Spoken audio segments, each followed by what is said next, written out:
Modern political rallies and propaganda films often push an aggressive narrative. True Hindus are strictly vegetarian, and meat has no place in their culture. National statistics from the Pew Research Center challenge this. In reality, over half of all Hindus in India identify as non-vegetarian. This pattern holds even within the highest castes. Nearly half of all Brahmins consume meat, according to the same demographic data. If meat eating is the majority practice, it raises a significant historical question. Why has absolute vegetarianism become the primary benchmark for religious purity?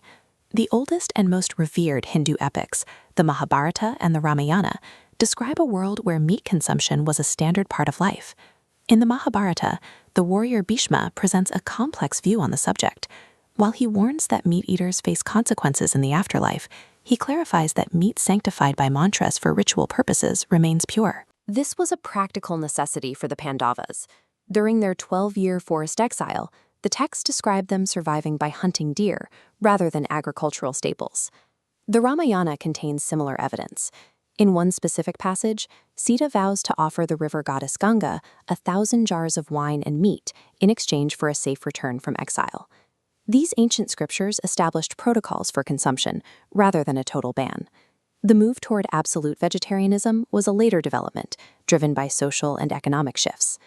Around the 5th century BC, Jainism and Buddhism began spreading the philosophy of ahimsa, or nonviolence. This included a strict commitment to a vegetarian diet. To reclaim moral authority, the Hindu elite, specifically Brahmins and affluent traders, adopted these strict dietary habits. It became a way to assert social superiority over the general population. At the time, maintaining a purely vegetarian diet was an economic luxury. Only the wealthy could afford the variety of produce and grains needed to sustain themselves without animal protein. Dr. B.R. Ambedkar analyzed how these food restrictions helped codify the caste system.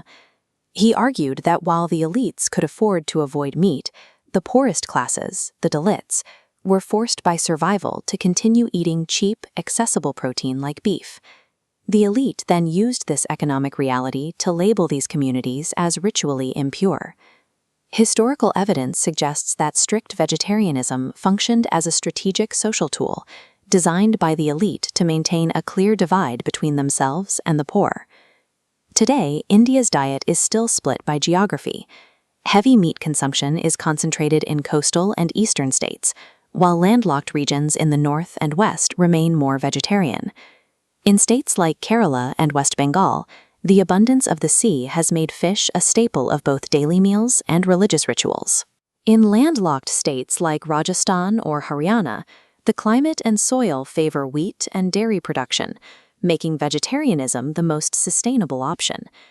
This regional culture is so powerful that many prominent Hindu temples in the south and east actually offer meat and fish to their deities as sacred offerings. Local environment and ancestral economics dictate what an Indian eats.